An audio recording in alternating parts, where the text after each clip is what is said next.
tattoo gun.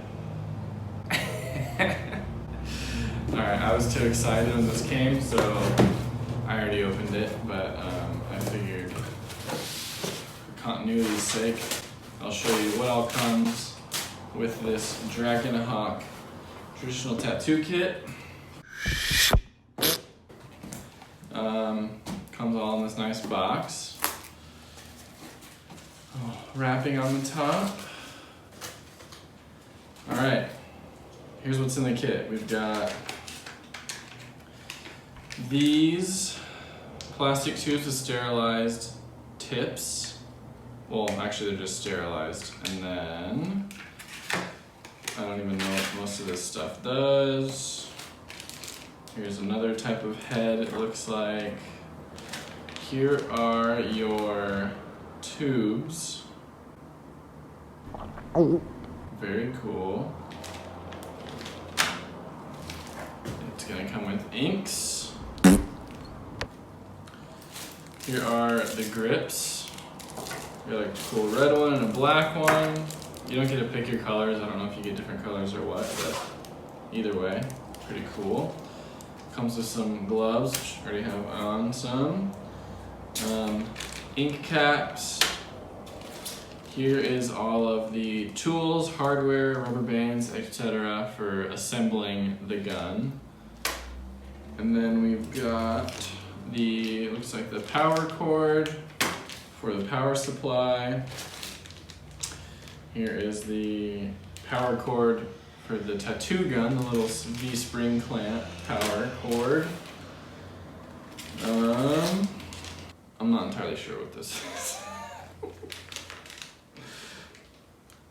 Oh, it's the foot pedal.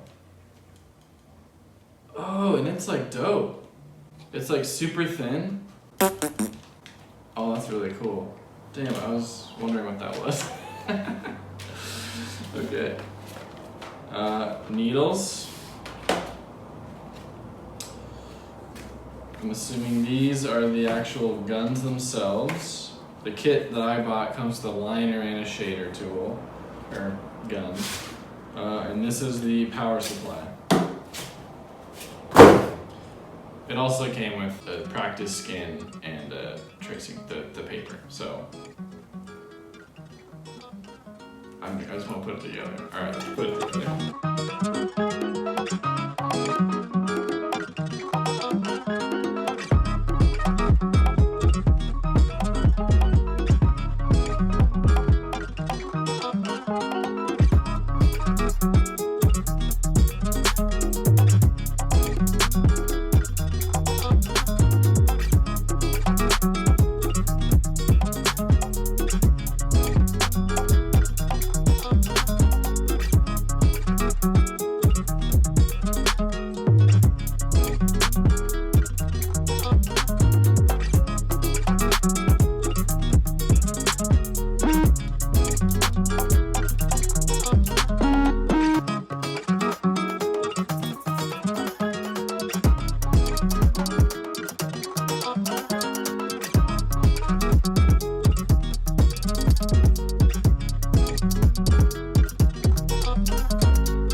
Been a couple days now. It's still healing, but this is the outcome.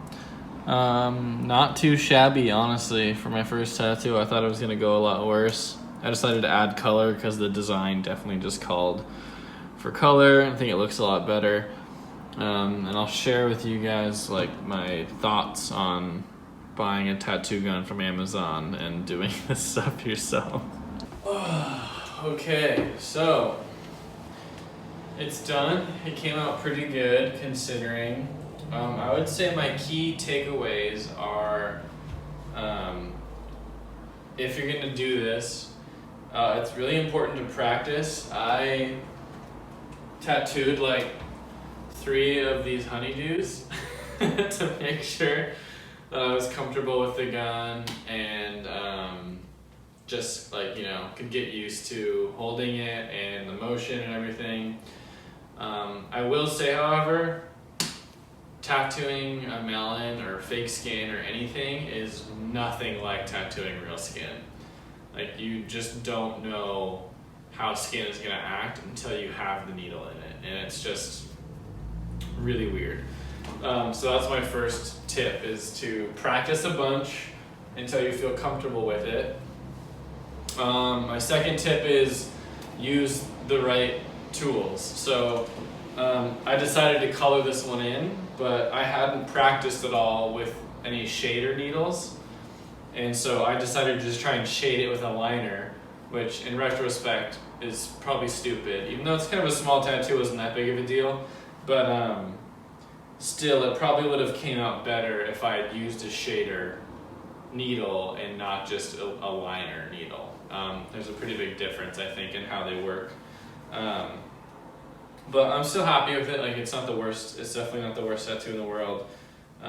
It's not perfect either, but I'm pretty proud of it for being my first one. I would say the other factor is, if you do decide to get a tattoo gun on Amazon, like, it's gonna be cheap, it's gonna be interesting to use, and definitely just like practice on yourself first. Don't just like tattoo your friends and give them super shitty tattoos. I have a long way to go still, even though I think this kind of came out a lot better than I thought it would. So another tip is to honestly choose a spot that is going to be, you know, kind of hidden, so like maybe your thigh or something, that is going to be comfortable to sit in while you're working. I had my leg like up on the counter and I was bent over like this, and like when I would take a break, because I just needed to stretch my leg out, it felt like my leg was gonna break. It was in such a bad position. It was super painful.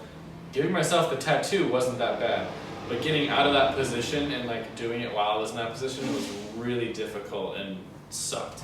So I would have definitely, I'll probably give myself a thigh tattoo the next time I do it. So yeah, definitely choose a position that's comfortable and manageable. And then the biggest takeaway I learned was it is super important to stretch the skin. Just like stretch it as much as you can. I knew that was like an obvious technique to tattooing, but I didn't know how important it was until I was giving it to myself, and I kind of slacked a little bit here and there, and like not stretching it as much as I could have, just because I was so focused on getting the lines smooth.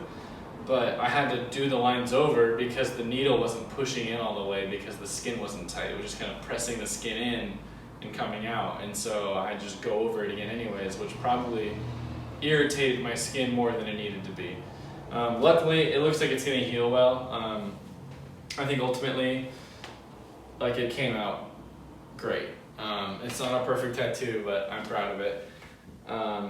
It's been an experience. I definitely say, yeah, I don't know if you should do this. I think it went okay for me, but I like to think I'm pretty good at stuff. And tattooing is hard. It is not like drawing, it is not like painting, it is like nothing else. It is a skill, a developed skill, and I have such a respect now for my tattoo artists that have done my other tattoos. Like, it is hard. It is just, there's no other word for it. It's just fucking hard. It's just so weird and different. But I'm excited to do more. I'm excited to practice and get better at it. I'd love to get to the point where I can you know, give my friends tattoos if they want one maybe. Another tip is making sure you're getting your needle depth right. It should be like a 1/16 of an inch into the skin, or like 1.5 millimeters.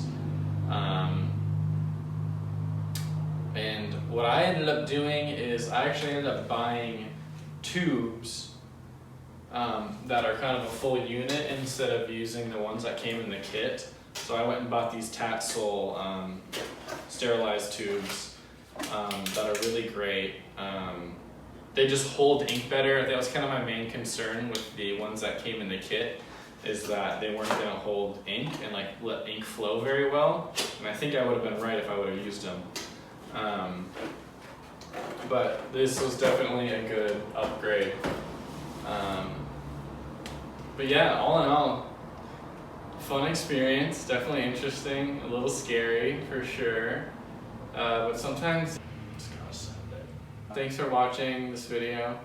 Subscribe if you liked what you saw. Yeah, hit me up in the comments if you have any questions. Alright guys, take care, see you in the next one.